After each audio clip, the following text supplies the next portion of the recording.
দুটোটা নিয়ে মুখে দাও তো। ও আরে আর এগুলো গোছাতে হবে না এখন, আর এসে গোছাবো, তাহলে 4টে বেজে যাবে।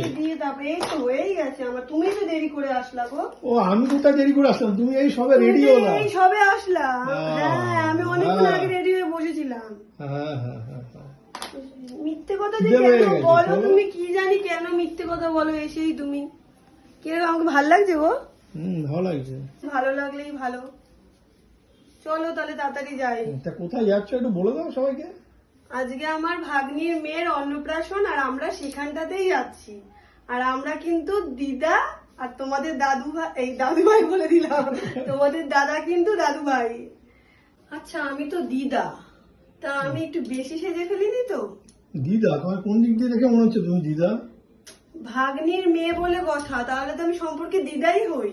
হ্যাঁ তো কি হয়েছে, দিদা তো তুমি তো ইয়াং দিদা। বলবে সবাই বাবা দিদা কি সেজেছে, তাতে কি হয়েছে? আর দাদুও কি সেজেছে। দিদাকে দেখে তাকিয়ে থাকবে সবাই দিদার দিকে। না দাদুকেও তো একটু দেখিয়ে দিই, দাঁড়াও দাদু কি সেজেছে, দাদু দেখো। এটা কিঞ্চি পড়ছি, একটা জিন্স পড়েছি হয়ে গেছে আবার কি। দাদু দেখতে সুন্দর তো, ওর জন্য বেশি সাজতে লাগে। ওরে বাবা রে, দাদু সব চুল উঠিয়ে দেবে আজকে। চলো চলো চলো চলো, আর লেট করবো না, চলো চলো দেরি হয়ে। কি ও তালা দিয়ে দিচ্ছ, গিফট নিয়েছো? মেন জিনিসটা নিতেই তো তাড়াতাড়ি তাড়াতাড়ি তাড়াতাড়ি। দেখো বন্ধুরা, সাজতে বলতে এত ব্যস্ত যে গিফট নিতেই ভুলে গেছে। অনুষ্ঠান বাড়িতে যাচ্ছে আর অত তালা দিতে হবে না। তোমার আলমারিতে এমন কিছু নেই যে লোক এসে চুরি করে নিয়ে চলে যাবে। জানি নেই, যা আছে ওটুকুনি আমার অনেক। আমি জানি আমার আলমারিতে সেরকম কিছুই নেই। তাই গিফটটা একটু দেখিয়ে দাও সবাইকে।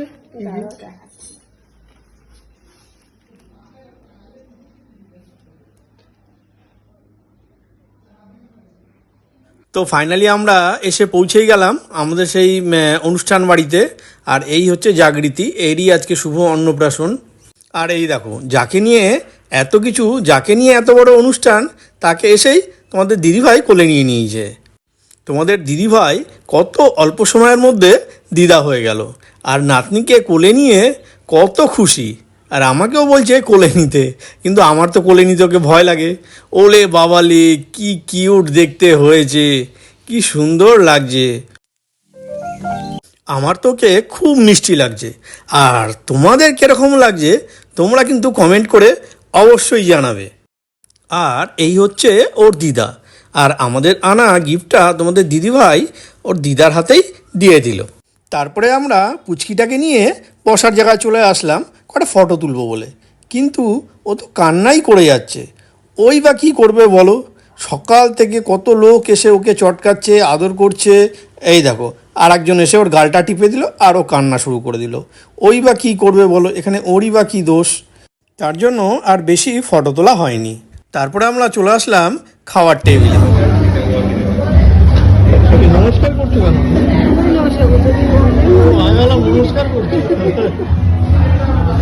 আর এই দেখো, এই হচ্ছে আমাদের পুচকেটার অন্নপ্রাশনের আজকের মেনু। খেতে বসার সঙ্গে সঙ্গেই প্রথমেই আমাদের দিয়ে গেল পনির সাটে।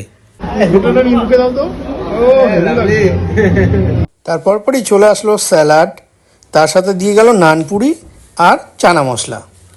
আর এই দেখো, তোমাদের দিদিভাইয়ের পনির সাটাটা এত ভালো লেগেছে যে আমাকে দেখিয়ে দেখিয়ে আরাম করে খাচ্ছে। তারপর পরই চলে আসলো পোলাও এবং তার সাথে দিয়ে গেল আলুর দম। আলুর দম দিয়ে খাওয়া শেষ হতে না হতেই আমাদের দিয়ে গেল চিকেন কষা। আর এই দেখো, তোমাদের দিদিভাইয়ের প্লেটে লেগ পিস পড়েছে বলে আমাকে উঠিয়ে উঠিয়ে আবার দেখাচ্ছে। লেগ পিস পেয়ে এত মন দিয়ে খাচ্ছে যে আমার দিকে একবার তাকানোর প্রয়োজনও মনে করছে না। ফাইনালি আমাদের প্লেটে চলে আসলো চাটনি, পাঁপড় আর মিষ্টি। আর এই দেখো, আইসক্রিমের বদলে কি দিয়ে গেছে, ফ্রুটি। তোমাদের কার কার ফ্রুটি খেতে ভালো লাগে আমাকে কিন্তু অবশ্যই জানাবে। আর এই দেখো, তোমাদের দিদিভাইয়ের খাওয়া কমপ্লিট হয়ে গেছে, অথচ গল্প কমপ্লিট হয়নি। তো চলো আজকের মতো এই পর্যন্তই, টাটা।